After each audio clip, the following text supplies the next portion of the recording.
They were the heroes from the future. Teenagers protecting the universe from those that would sow the seeds of chaos. Each had unique powers and abilities. And though they often had their differences, they came together to save the day as the Legion of Superheroes. Now, you can be a part of their adventures and learn the history of the future in the Legion Clubhouse. This week on the Legion Clubhouse, we know your secret. We know your secret. Legion of Superheroes Volume 3, Number 24. Published July 1986. Suspicion. Written by Paul Levitz with art by Greg LaRocque and Larry Malstedt. Synopsis. Censor girl must unmask or be discharged from the Legion. But Emerald Empress has an offer she might not be able to refuse. And Togetherness. Written by Paul Levitz with art by Norm Breyfogle, Mike DeCarlo, and Arne Starr. Synopsis. Will Timberwolf and Lightning Lass achieve closure on their relationship? Or just extensive electrical burns? Suspicion. Matthew, that is something that the Legion heirs are quick to point fingers at. Paranoia runs deep with the Legion of Superheroes. You know what else?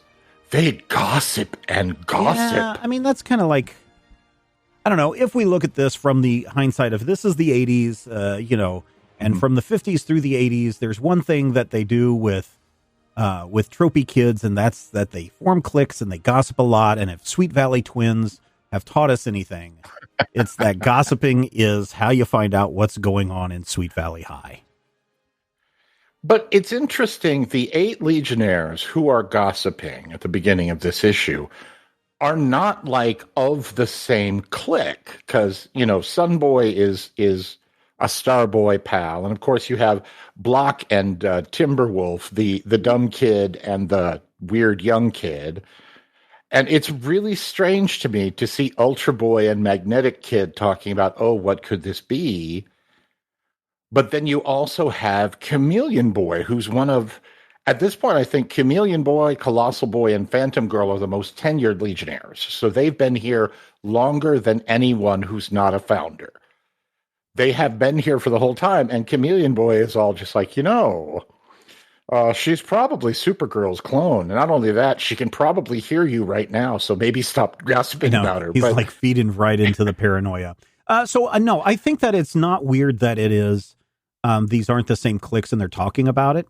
It's that it is such a concern amongst all the Legionnaires that it crosses those boundaries, and that's why they're all willing to talk about it. This is kind of like, and if you look at it, I'm thinking this is like the Legion cafeteria or something. Yeah, it's a hangout because it looks like they've got like food. It looks like Chameleon Boy has a tray. I'm wondering if it's like lunchroom gossip. Probably. So you've got the Burnouts table, and then Shrinking Violet over there is at the Cool Goth Lesbians table, and then you've got Big Jock Ultra Boy and his cute girlfriend cheerleader. I'm just like, yeah, okay, that makes sense. I'm with you now. Okay. Yeah. And then we get a check in on Karate Kid 2, even though they don't call him Karate Kid 2. Not yet. Also, I think that Polar Boy's costume is really impractical. Those over the shoulder things are actually, they're like the coils on the back of your fridge. You know how your refrigerator has those coils to redistribute and when Rob Liefeld does it, everyone's like, look how impractical that is. You can't even see if someone's attacking you from the side. But hey, yeah, sure, go ahead and let's let Greg LaRocque or Larry Malstead do this exact same thing, and people give it a pass. I see the hypocrisy in comics. I see you out there. I will say this about LaRocque. If we go back to issue 15, where Steve Lytle debuted this costume, they weren't as enormous. And if you look at the Lytle drawings of the same costume, it's not quite as huge and as bulky. So I feel like it's one of those things where, the story of why Wolverine has his current mask, right? I do not. Is he a member of the Legion of Superheroes? Stay with me. This makes perfect sense. In 1975, Wolverine was a character who existed and was created by Herb Trimpe, and he had a specific mask. But for the cover of Giant Size X-Men #1, Gil Kane, a different artist with a different style, had to draw Wolverine's mask. And so he drew it as the weird Batman mask with that center thing down the middle, because he either didn't like the other mask or didn't want to draw the other mask. And that's why Wolverine has that mask, because Gil Kane and Herb Trimpe are different artists with different styles. I feel like Steve Lytle and, our Malstedt LaRocque team are different artists, as we can see, from their take on Block, who's, big and chunky, but not quite as, smooth and rock-like as you expect from like the Steve Lytle. It's that transition point between artists that does the weird things. Because if you look at like Mig's costume, Karate Kid 2, aside from the fact that I'm really uncomfortable with the color palette they've chosen for this character who is coded as Asian, I feel like his costume also doesn't look like something that Greg LaRocque would have chosen to draw if he designed the character. Well, and part of the reason why we see Karate Kid's costume this way is because over there at the Marvel, they've got Iron Fist. The Iron Fist? Are you familiar with him and his costume? I'm sorry, are you asking me if I'm familiar with a comic book character? Yeah. Well, stay with me now. Okay. So Iron Fist is this man who goes to Kunlun and he learns the way of the fist. And he gets a big old dragon tattoo on his chest because he hugged it out with a dragon. And then he got the power of the Iron Fist. If you look at what Karate Kid has, he also has his costume cut down to the navel. And if you look closely, it looks like there's a dragon insignia going across his chest. Also, his collar is not as high, but you see what I'm doing. So different artists' interpretations lead to duplication of effort throughout time. So and tall collars are a thing for martial artists. Well, yeah, I suppose. I mean, I've never seen Bruce Lee pop in a high collar like that, but okay. No, I don't mean in real life. I just mean in comics. If you look at like Karate Kid and Iron Fist and the Steel Dragon and all of those guys, they had the real high pop. Elvis, another example of a high collar. Billy Batson and Captain Marvel Jr. Sure, yeah.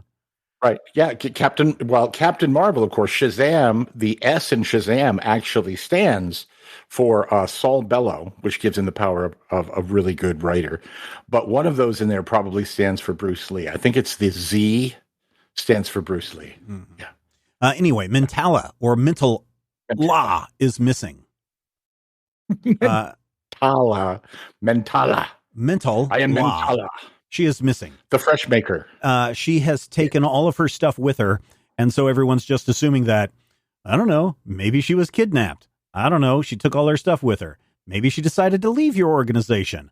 Who's to say? This is really dumb because here's the thing. Between this issue and the next issue, the president, Element Lad, goes and confronts Censor Girl and says, hey, listen, you and I should have a conversation about your secret identity. And she's like, screw you, man. I'm out of here. And he's like, oh, crap. Did she just leave and go join the Fatal Five? This is a bad idea. Meanwhile, Mentala is missing and all of her gear is missing. And their thought is maybe somebody kidnapped her. And maybe she dropped out. Did you think about that? It is a really weird balance, or it's a weird opposite effect that's going on here where, oh, look what we have done to Censor Girl. Oh no, what happened to Mentala? And it never the two have they crossed paths to think, oh, maybe she just washed out, dropped out, and she's on her own, and that's okay. It is interesting though when you look at that, because that is a really valid point. And then I think about the people who are having this conversation, and the people who are having this conversation of, oh man, she might have been kidnapped, are Bouncing Boy, who literally tried out for the team 3 times and kept coming back. And you have Colossal Boy, who's been a Legionnaire literally his entire life, and Wildfire, whose entire identity is, I was once the Legion leader and I yell a lot. And of course, Polar Boy, who's 26 now, but has wanted to be a Legionnaire since he was 12. I wonder if it's just, this may be me overthinking it, but it's just these characters cannot imagine someone not wanting to be in the Legion or be at the Legion Academy to try and join the Legion. Yeah. We also get to see a real quick shot of a club on Rimbor about some shenanigans going on there and some Legionnaire apparently showing up and causing trouble and killing somebody. But I want to point out the sexy robot lady that the page starts out with. And if people who don't know, when you see that, maybe today's kids don't understand this, but way back in 1984, 2 years before this issue was published, the very first CG commercial, all CG commercial, debuted during the Super Bowl. And it featured, and I kid you not, the name of this character is CG Sexy Robot. Ooh. CG Sexy Robot, created by Robert Abel and Associates. They produced this for the Super Bowl. And that came out in January of 20th of 1984. So back in the day, kids, the Super Bowl was actually in January and not the end of February like it is now. But this character was unique in that during the Super Bowl, the sexy CG Sexy Robot is talking about this great invention that will survive 3,000 years into the future. It will survive a trip to Jupiter and back. And this amazing thing is the aluminum can. Yes, the very first all CG commercial was for canned food by the canning industry of America. So that is why we see this robot here on the cover. That robot also appeared on Omni magazine, I want to say, or at least in what's the Asimov book magazine? I think it was Omni. Wasn't that Asimov? Or I'm thinking of something else. But yeah, I can't remember. But that robot appeared on a lot of places after that commercial, and people just flipped out about it. So I think the only reason why we have this scene is so that we can get CG Sexy Robot from 1984. Oh, also the one in the commercial is silver and chrome, not gold, right? Plated. So there you go. This one the more you know. Yeah, this one. What color was Maria from Metropolis? Oh, she black and white. Oh, right. Yeah. See, in my head, she's gold. I think in the colored versions, they've colored her a bronzish color. Mm-hmm. If you go and look at a colorized, so it could be gold / bronze / copper, but yeah, no, definitely not. Definitely not from that movie. Definitely CG Sexy Robot, because that commercial played forever. They had to get their money out of that thing. Yeah. So there you go. Also, there's a Captain, maybe not in this issue. Oh yeah, no. In another club, yeah, we get to see female Captain America telling some dude to just hug a Protean. Hug a Protean, pal. She is wearing a Plexus Ranger costume from American Flag, Howard Chaykin's American Flag. Yeah. Have you ever read American Flag? Oh, yeah. I've got all those issues, man. American Flag is great. That's what she's wearing. Yeah, she's wearing like Captain America. The American Flag. Yeah. Meanwhile, at this other club, Quizlet is there, and they're like, hey, we don't allow your kind here, which is interesting coming from the pig-faced Ugnaught. But definitely a Star Wars reference. But while Quizlet is running around with, what's the Legionnaire that makes you sick? Infectious Laugh? Yeah, Infectious I'm looking Laugh. at that, and all I can see is the Bendis verse version of Shrinking Violet from 2022. Oh, yeah, I guess. But anyway, Quizlet bumps into ba-bum, Dream Girl, and you're hugging somebody that's not your husband. Ba-bum. I think that's Tony Stark. Could be Tony Stark. Anyway, how awkward is that? We will never know, because meanwhile, the Emerald Empress has told a what's his name? Camrag. Got to be very careful saying his name. Camrag has been tasked to go and kill some Legion members, and he did not. And so she eradicates him because she's trying to form a new Fatal Five. It's gross. She actually rips out his mechanical eye and squishes his whole body. Yeah. Have we seen Camrag before? I feel like we've seen. No. Okay. No, this is one of those Camrag. We hardly knew ye. And who cares? Yeah. But she's also sleeping with the Persuader, I don't know if she's according sleeping to with her the dialogue. persuader. We shall have a new fatal 5 to satisfy my desires, and you know they are insatiable. ... She's sleeping with the persuader. Or rather, the persuader is her boy toy. Yeah, probably. Yeah. So yeah, conversation continues about who Censor Girl is, and meanwhile we get introduced to Flare, and it's interesting that we find out that she is a black woman, because when she's on fire, she's all red and yellow, and then all of a sudden, and then all of a sudden you just see in the very next panel, like, oh, here's a black woman wearing the same bikini, and because the hairstyles are so different, it almost took me a minute to go, oh, wait a minute, that's the same person. Right. She's powered down. Yeah. And I really, on the one hand, I like the fact that this is a visible person of color, a very dark-skinned character, especially for the Legion. But I also feel like this is a visible person of color who is darn near naked. I mean, her costume is... Mike Grell would look at that and be like, wow, maybe we should, characters, I mean, we are at the high point of horny 80s with, we talked about how in the 60s and 70s, Playboy came along and opened up the idea of sexuality. But by the 1980s, you really start to push the boundaries of sex in the movies, especially going over things that would not be considered typical sex. You look at something like, what's the remake of Rear Window that came out in the 80s? The one with Shia LaBeouf? No. That came out in the 2000s. I'm talking about the one in the 80s that came out. Body Double. The movie Body Double is the one that I'm thinking of, where it really leans into a lot of taboos. And that wasn't the only movie. I mean, a lot of, you have Skinamax After Dark. You have pretty much anything goes with the release of VHS and pornography starting to take off. So seeing somebody dressed in a skimpy costume / bikini wear seems pretty on target for the time period. So yeah, that's what I got there. Yeah. And so anyway, as we said, Element Lad chases off Censor Girl, and she's going to go join the Fatal Five, because that's what you do. The minute that you decide that you don't want to be the team, you're just looking for an excuse to get out. Well, and it's interesting to me. It is really weird that we started out with these thought processes of, oh, could it be Supergirl? Could it be something?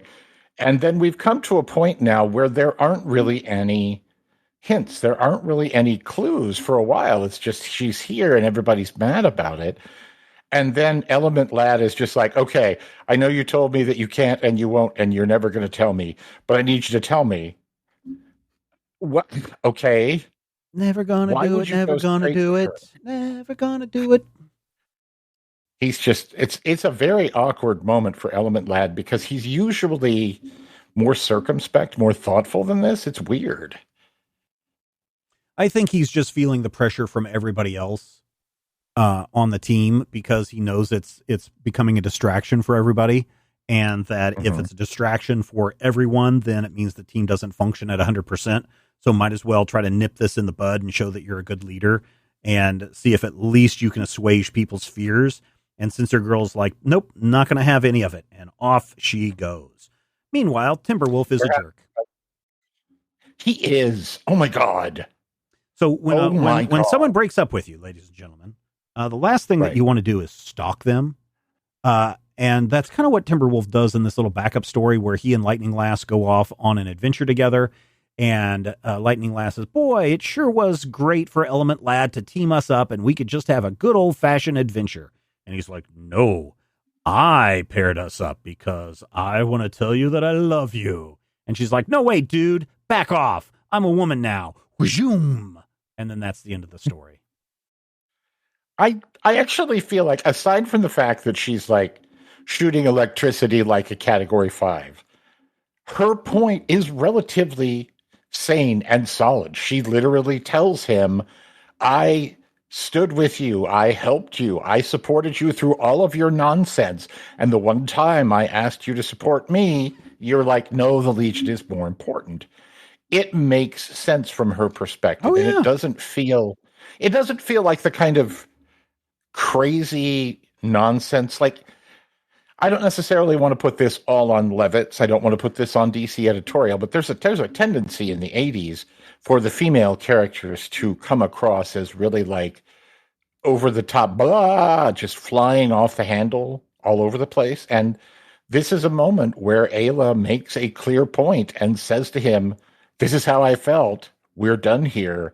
You messed up. And also I can nuke you from space. But I do love the fact that she admits that she still loves him. That's kind of nice. Does she admit that she still loves him? I think she's saying at one time I still loved you, but now I don't. No, she says that as she's flying off. She goes, I love you, but I can't take you back. I just can't. And that's the end of that issue. Hooray. Oh, by the way, we were supposed to get her secret identity. We do not. Dang you, DC. Making us wait a whole other month. Maybe. Who knows?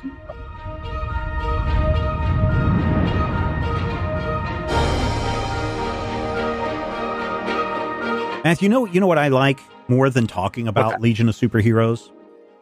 What's that? I like real life superheroes. And you know who are our superheroes?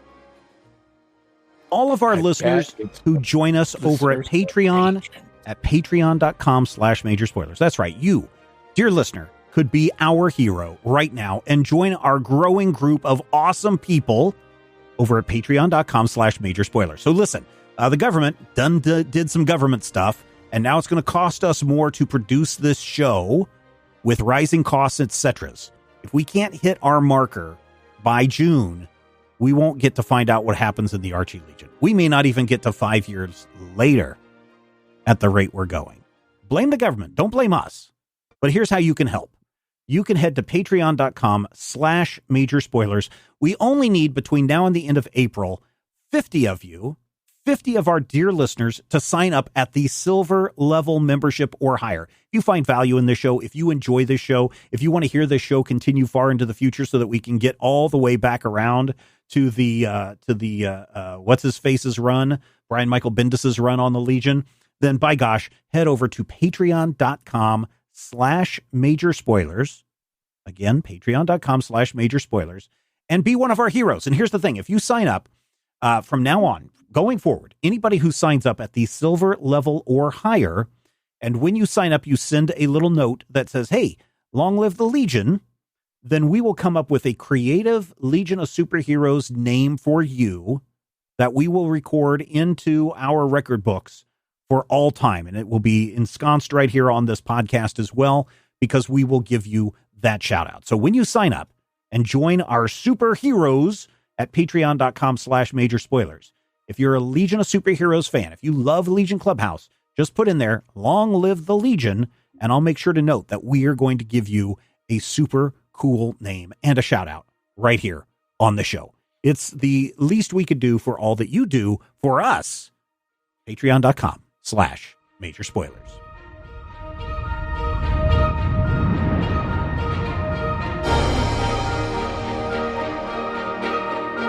Legion of Superheroes Volume 3, Number 25, Revelation. Published August 1986. Written by Paul Levitz with art by Greg LaRocque, Mike DeCarlo, and Arne Starr. Synopsis: Censor Girl is revealed. Is she Supergirl or someone even more shocking? I don't know if DC is really going to pull the mask off of Censor Girl or not. The title of this one is Revelation. Finally, Censor Girl revealed. I have a feeling we're not going to find out who it is. Oh, I bet we do. So we do know from the last issue that there is a new Fatal Five forming. And so we have the Persuader. We have Emerald Empress. Yes. We have Flare. And we have a character named Caress. And those are who we know right now. Flare we met last issue. Have we met Caress before? This is the first time we've seen Caress. Okay. To my knowledge, anyway. I have not seen Caress before, but she is also an interesting case because I feel like we are supposed to read Caress as an Asian character. Do you get that as well? I mean, so here's the problem with coloring. Okay. Yeah. You have, especially in the 1980s, you have a limited color palette and you can only do so much with this. If you're wanting to do a black character, you don't use black ink. You use a really, really dark red or a brown to create someone who is a black character. If you are creating someone who's Caucasian, you use this weird peachy color, even though everybody's skin tones are different. Anyone who is coded as Caucasian has the peachy color look. It's the 64 colors of crayons right in there. If you're coding someone who is Native American, well, then we better add a lot more red into this. And if we're trying to do somebody who's Asian, well, good luck, because we have seen Asian skin tones in comic books go from very racist yellowish, sickly yellowish color for yellow peril, all the way up to bright red in about a decade and a half, when Robin's nemesis arrives in the form of Cheshire, right? Isn't it Cheshire? Or is it Lady Lynx? I forget which one of those two it is. Oh, yeah. Cheshire fights Arsenal. The Lynx is the one who fights Jason, or not Jason, the Tim Drake Robin. Tim Drake Robin. Yeah. And she is like bright red. So when it comes to skin tones, be aware that I don't think that it is intentional racism, especially by the time we get to the 90s. It shouldn't be intentional racism. This time period, it might still be a little bit of unintended racism going on. But,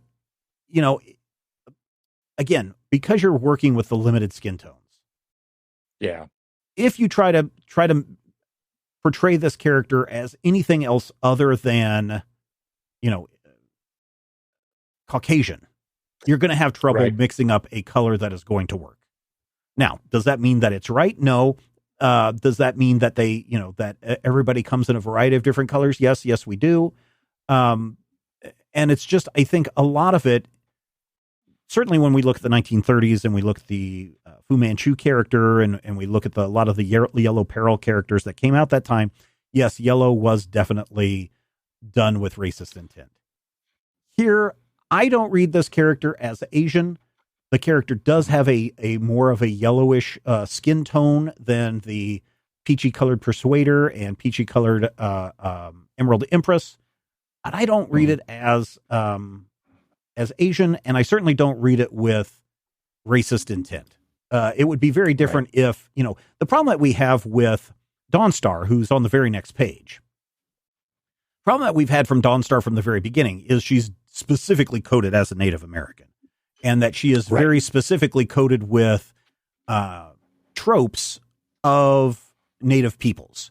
The Cher inspired costume, her peoples living in teepees or wigwams, and the fringed buckskin and the headband. And the headbands and all of that stuff.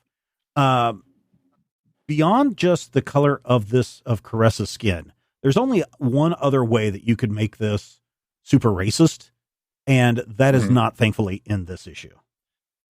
Well, I did check one thing. Yeah. Apparently, her real name is in fact Chision, Chitisan. So, yeah, I think she is meant to be a character of Chinese descent. Yeah. Now, that said, well, you said Asian, so Asian, right? What's that? Yeah. You're 100% right in that her skin color is the exact same as Wildfire's orange suit on the next page. Yeah. So, I don't think this is done with racist intent. It would be very different if they leaned into using certain letter replacements for the character. Then that would be pretty racist. We do see that, one of the nice things, even though we do have now two characters that are bad or evil, but we also have the Persuader and Emerald Empress and soon Censor Girl. Oh, spoiler alert. And Mentala. But we do see that at least in this series, they have been trying to address the people of many colors. Now, granted, we got rid of Tyrock, unfortunately, Right. but we look at the president of the United Planets, and he is of also South Asian descent, and so they color his skin very differently than they color somebody who is supposedly Chinese. So I mean, I do have problems when it becomes too racist, and certainly if this was a 1960s comic, then yes, there would be a lot more stuff that is just like full of uncomfortableness. But I don't really feel that here. Yeah, and I want to say that we could give them credit for the Persuader, who is canonically Asian, but I also feel like the way he's drawn here, they forgot that. Yeah, I was going to say this in this series, he's kind of drawn like a doofus. Yeah, he's just a big square-jawed dummy. I mean, he might as well be like Jethro Bodine. I can't remember if it is in this issue or the previous issue where they have a close-up of his face, and it's just this really big Jethro chin and bald head, and it's just like, okay. Yeah, that was in the previous issue. Yeah. This one has some of that going on though with everybody, because I hate LaRock and Mike DeCarlo's block. Oh, with his stubby legs? Stubby legs and a big, round, goofy head. And his proportions are all funky, like the Thing. And I'm just like, you want to keep this character away from the Thing. Right. And he didn't look like this last issue, so I can't help but think that some of this is DeCarlo's influence on the He only appears in one panel, I think, in this issue, if I'm not mistaken. And so that is probably, being the only place that we get to see him. They're just like, I don't know, how do you draw the Rock? I don't know, here's a drawing that I did of the Thing, Ben Grimm, back in the day. Oh yeah, let's just do that pose. Okay, well, let's make him wide and squatty like a Ben Grimm. So I could probably see some of that happening as well. But we also get to see other changes. We've talked about how the villains have been amping up as we end the crisis. And Manos Hands of Fate shows up, and he's got a totally different look than what we have seen from him before. And he's much more powerful than he was before. Well, Mano has always been one of those characters whose power level fluctuates depending on the situation, because in his first appearance, they're like, he destroyed his home planet with one hand. Yeah. But here we see him, just kind of go absolutely nuts, melt Brainiac 5's force shield, which I don't think that's how energy works. I don't think he knocked it out. He didn't burn it out completely. He said, I'm just going to keep hitting your shield until but he's disintegrating the force fields. Yeah. And in his defense, I mean the Persuader's axe can slice a shadow or slice darkness. Right. So, Manos being able to eradicate a force field is not too much of a stretch. True. And he does get taken down by the 1-2 punch of Timberwolf and Ultra Boy. Yeah. And as much as I hate Mono, I want Mono to be beaten senselessly. There are not very many people who I think really would ever want to face the 1-2 punch of Ultra Boy and Timberwolf. I mean, that's literally like, hey, the two biggest jocks have said they're going to beat you up in the parking lot. That's where you walk out the back door and sneak through the fields home. Yeah. Not that I know anything about this. Anyway, they ended up in their encounter with Manos Hands of Fate because Dawnstar, tracking Sensor Girl, went to Shambhala to, and then the trail went cold there. You could say it went dead there. And Brainiac 5 is like, oh, my poor fallen friend. And we read the interlac. It is Karate Kid's grave. And then that's when Manos Hands of Fate attacks. And then Brainiac starts putting things together, and he's like, wait a minute. Empty costume. Karate Kid has all of these powers. Oh my gosh. That can only mean one thing. Meanwhile, the Emerald Empress and everybody starts attacking because they feel like they need to have... Emerald Empress is attacking because the trail leads them to our missing Mentala and to her home planet of Beverly Hills. And that's where the Emerald Empress has been hiding out. And so she is able to use her new Fatal Five to attack.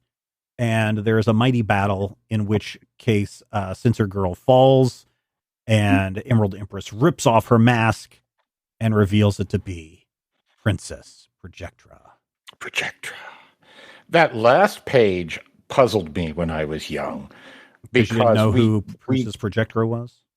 I actually didn't know. Okay. But you get to a point where literally they rip off the mask, or she like hits her with a beam and it looks like it annihilates her costume. Right. And she's wearing the second costume underneath, but it also changed her hair color. Mm-hmm.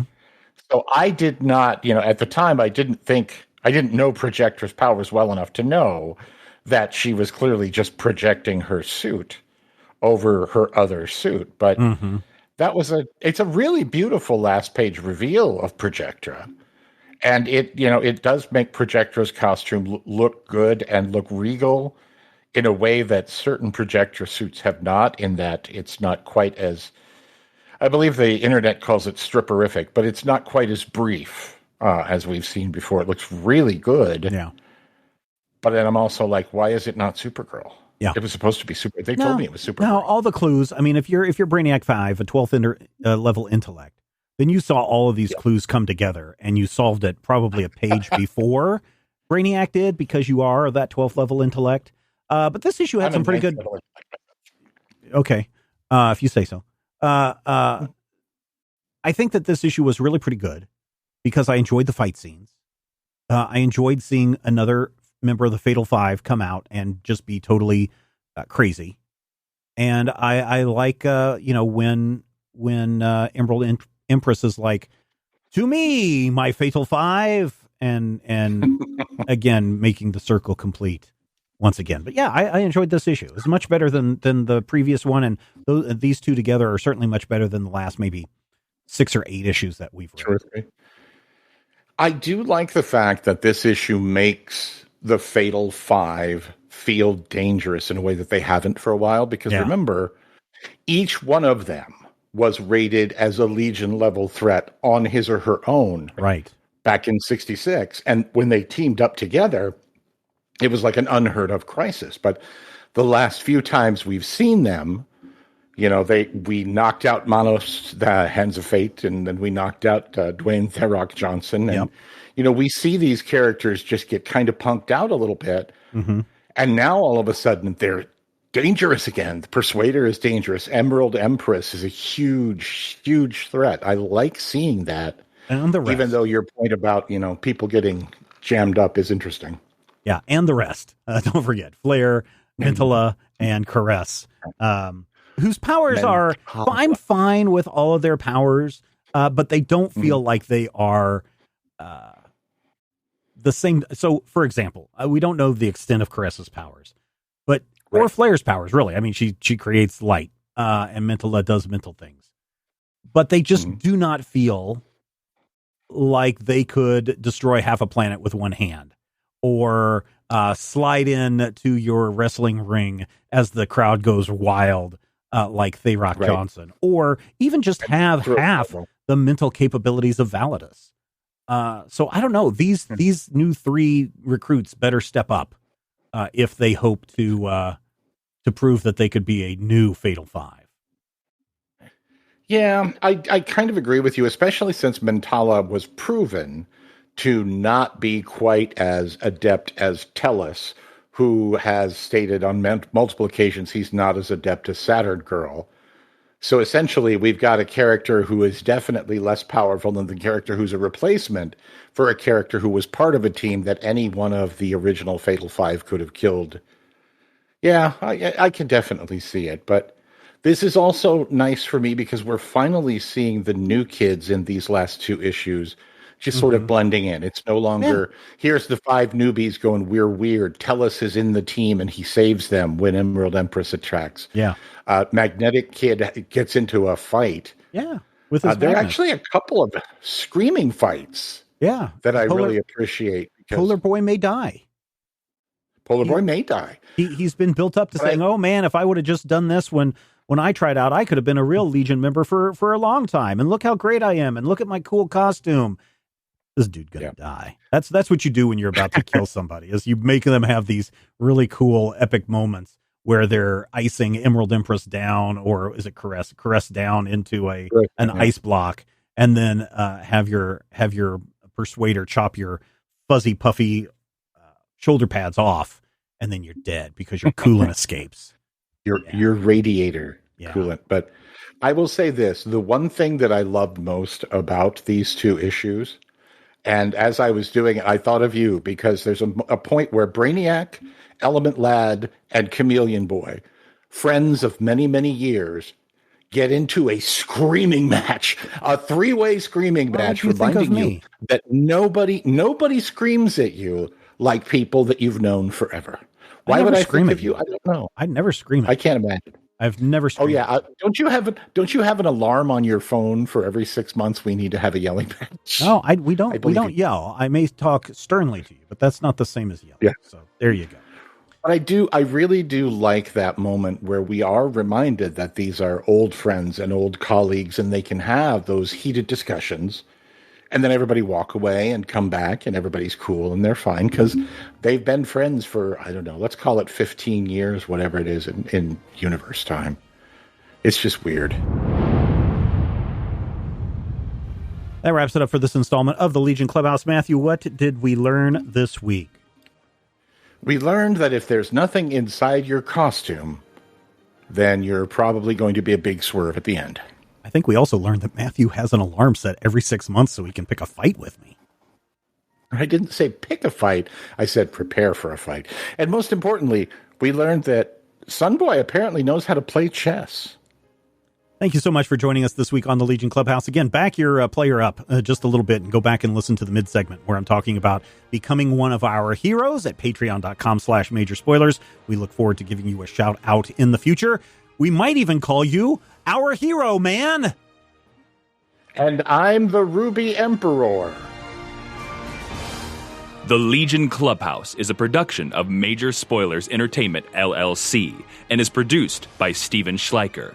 Your hosts were Matthew Peterson and Steven Schleicher. You can follow Matthew at Mighty King Cobra and Steven at Major Spoilers. You can follow this podcast on Twitter at Legion Clubhouse. If you have questions or comments, send them to podcast@majorspoilers.com. I'm Jason Inman. Until next time, eat it, Grandpa. This podcast is copyright 2024 by Major Spoilers Entertainment, LLC.